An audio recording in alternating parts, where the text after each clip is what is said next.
Yesterday, before the terrible event that happened in Kwara,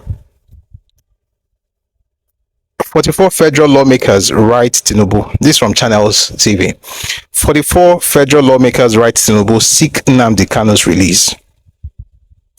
In a new development in the growing call for Nnamdi Kanu's release, 44 serving federal lawmakers from both northern and southern regions of Nigeria have written a two-page letter and resolution to President Bola Tinubu. In the letter, the lawmakers urge the president to invoke his constitutional powers to release Kanu from detention and to convene an all-inclusive political roundtable involving all stakeholders to address the country's challenges and find a lasting solution through political process. The lawmakers, under the aegis of concerned federal lawmakers, further called on President Tinubu to direct the Attorney General of the Federation as soon as practicable to exercise his constitutional authority to discontinue the prosecution of Nnamdi Kanu. What's today's date? 19th. Tomorrow is the judgment, 20th. They will do that judgment too. They must tell us what's happening. After they have done it, they can do whatever they want to do. This should have been done since. Instead of that, they were grandstanding, disturbing everybody. Oh, I don't want any lawyers to represent me again. I represent myself. Then it gets oh, you have no right to prosecute me. Then they say, yeah, come and defend yourself. Then say, I'm going to bring 23 people or 24 witnesses, including Sanwo-Olu and Wike. Oh yeah, bring them now. I'm not doing case again. All that nonsense didn't have to be done. You want political process, a political solution. Since they're in court, tomorrow is judgment. We are waiting for that judgment. If anything changes, that'll be based on the wisdom of the president. But it's quite interesting that they're writing this a couple of days to 20th of November. Someone says, "Can we have the names of lawmakers?" You have the names in a bit. The lawmakers, under the aegis of concerned federal lawmakers, further called on President Tinubu to direct the Attorney General of the Federation as soon as practicable to exercise his constitutional authority to discontinue the prosecution of Nnamdi Kanu. The letter was signed by Honorable Ikenga Imo Ugochinyere. Let me just read this way. Honorables, I don't want to be repeating Honorable Lera. The letter was signed by Honorables Ikenga Imo Ugochinyere, Obi Agwocha, Murphy Osaro, Peter Akpanke, Mudshiru Lukman, Paul Nnemechi, Barrister Sunday Syriacus, Obed Shehu, Engineer Dominic, Chief Ugu Emmanuel, Daniel Asama, Ago, Chike John Okafor, Adam Ogene Ogbaro, Emeka Martin Chinedu, Oke John Onwakalusi, Donatus Matthew, Ibe Osonwa. It's long, it's a long list. Most of them, of course, are actually Igbos. Almost 90% of them are Igbos, but they say north and south. I'm looking for this anyway. The lawmakers emphasized that discontinuing the prosecution and initiating a constructive dialogue is necessary to address the matter through a political window and achieve a lasting solution. The letter read in part. Let's read part of the letter. Dear Mr. President, the national interest-driven resolution by concerned federal lawmakers on the issue of Mazi Nnamdi Kanu continued detention. After a closed-door strategic meeting of the following federal lawmakers committed to promotion of national unity and stability, and after extensive consultations across all party lines and different ethnic groups, we hereby wrote and subscribe to this letter to Mr. President concerning Mazi Nnamdi Kanu. Driven by the abiding and urgent need for national reconciliation and healing, there is no need for national reconciliation and healing in this country. There is need for the Southeast healing. It's not about Nigeria healing. Listen, we've been having Nigeria praised for many years. Courtesy, go on.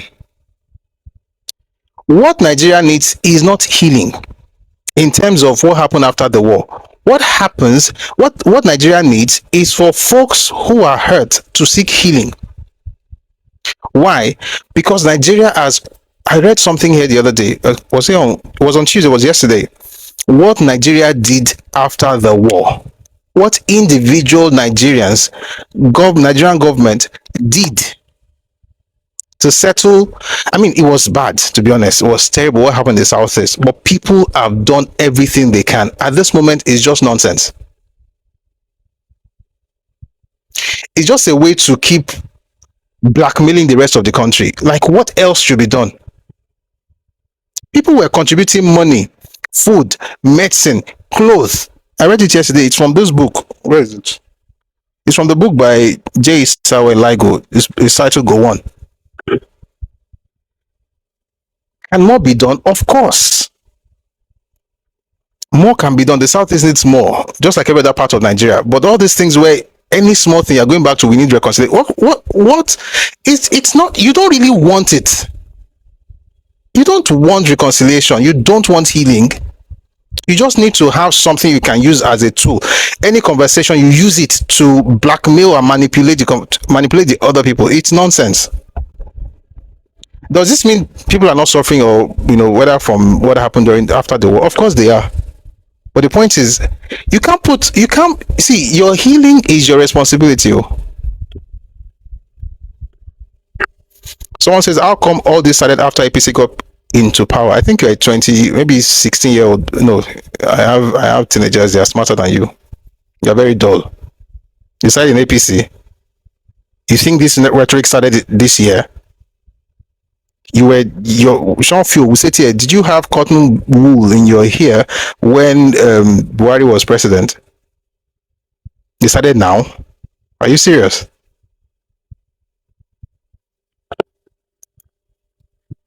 When Buhari was president, you were praising the whole country. It was the same thing. The only time you didn't make noise was when you were eating, because you can't eat and talk at the same time. Table manners. Under Jonathan, you were fixed everywhere. Nobody complained about anything. Nobody asked for seaport, which you can never get because there's no sea in that part of the country, and that's what God did. It's not everybody's fault. Nobody complained about all these things they're complaining about, because Jonathan was taking care of everybody. It was the Southwest that saw where.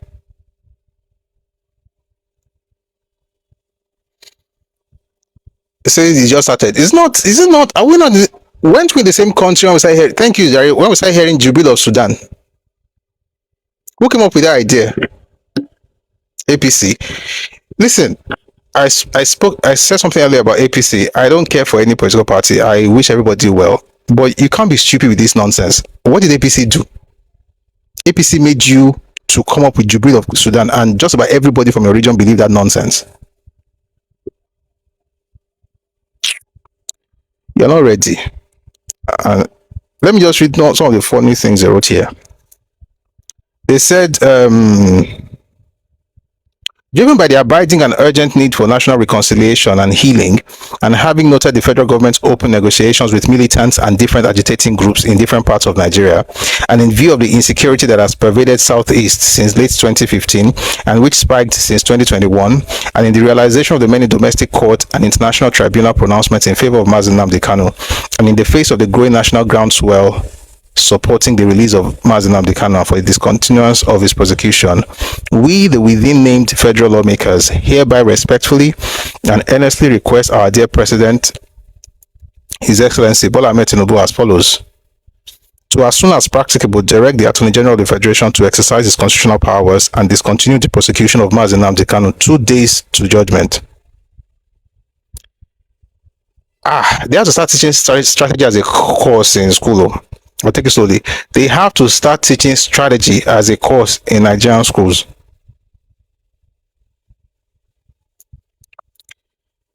Where was I? Yeah, they should discontinue the prosecution of Nnamdi Kanu, and to pursuant to the discontinuance of the prosecution, initiate a constructive dialogue aimed at seeking a just political solution of the matter. What is the solution? He wants a different country. What does that mean? These guys, these lawmakers, right? The thing they can do right now that will make everybody pray for them and their generation is that 44 of them, they should push for a secession clause to be included in the Nigerian constitution. Generations will bless them.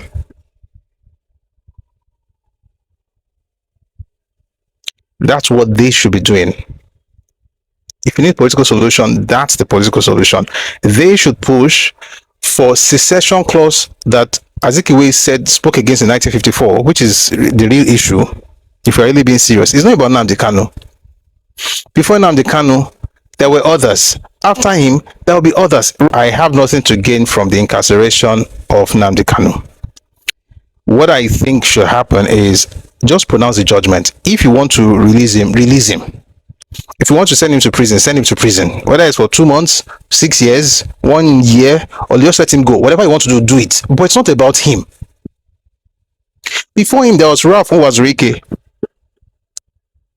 With him, there was Simon Ekpa, who is now in prison in Finland. I don't know why the lawmakers did not write Finnish government to release Ekpa.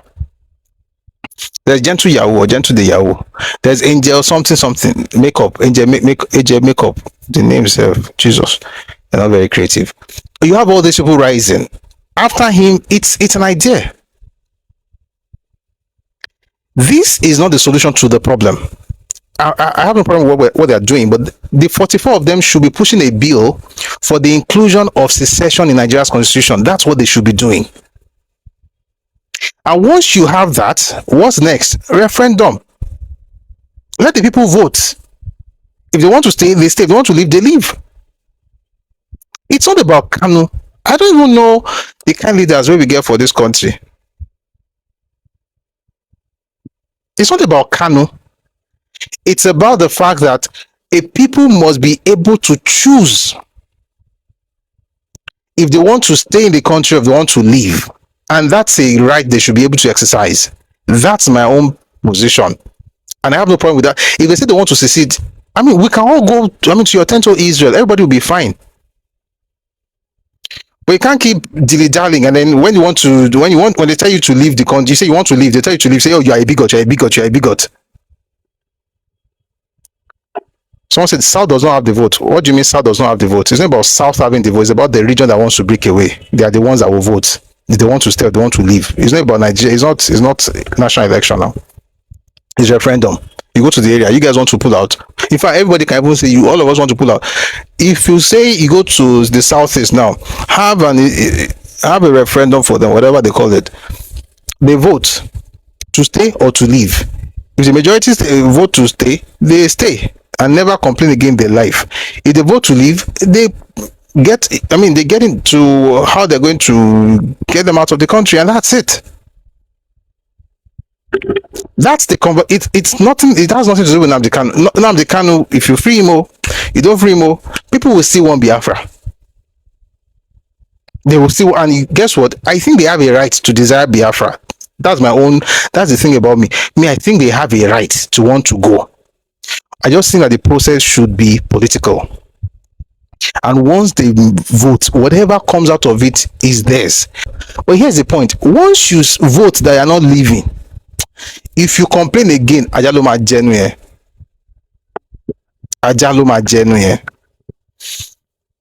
Now dog will chop them out, because you go complain. They go say you can't vote. You can't. They say, why are you pursuing me out? Are you a bigot? Have you noticed what's happening now? You say to people, we will leave Nigeria. I want to get out of Nigeria. Then people say, okay, go. So you are bigot. You are bigot. Don't you want to go? You don't really want to go, but guess what? I don't care. My advice to the 44 lawmakers, well done. If you can hear me, God bless you. But please, sponsor that bill. Sponsor the bill for the inclusion of secession clause in Nigeria's constitution. We don't have it right now. That's the problem. Once you sponsor it, let people vote. If they vote to leave, let them go, because then they will have the basis for exiting Nigeria, and that's fine. Here's the point. They should push that thing, and then people should go. And if you vote not to go, if you vote to remain in Nigeria, someone said marginalized, wow. But I hear I don't want to know whether it's Margin or Magi from the southeast after that referendum. If I hear there's no marginalized, there's nothing, just vote. So our dear lawmakers, thank you very much for deeming it fit. This is my message to them. Thank you very much for deeming it fit to write a letter to the president seeking political solution to the problem of the Southeast. Thank you very much. However, what you really need to do is for the 44 of you to push a bill for the inclusion of secession clause in the Nigerian constitution. Please do that so that your people can vote to stay or leave. And whatever they decide to do will be what everybody works with. Thank you very much. God bless you. God bless your region. And God bless the Federal Republic of Nigeria. Thank you.